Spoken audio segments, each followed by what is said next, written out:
إلهي عظم البلاء وبرح الخفاء وانكشف الغطاء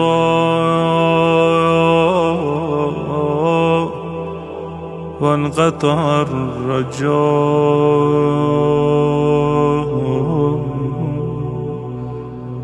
أضاقت الأرض ومنعت السماء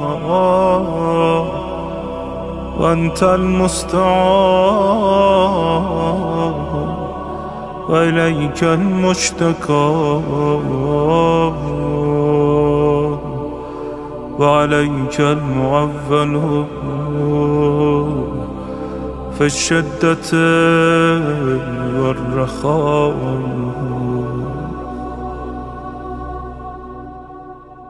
اللهم صل على محمد وآل محمد أولي الأمر الذين فرضت علينا طاعتهم وعرفتنا بذلك منزلتهم، ففرج عنا بحقهم فرجا عاجلا قريبا كلمح البصر أو هو أقرب. يا محمد يا علي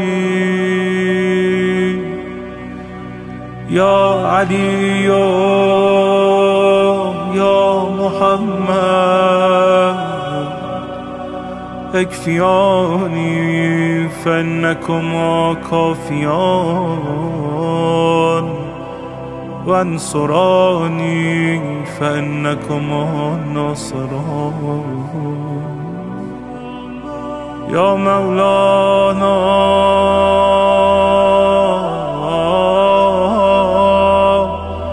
يا صاحب الزمان الغوث الغوث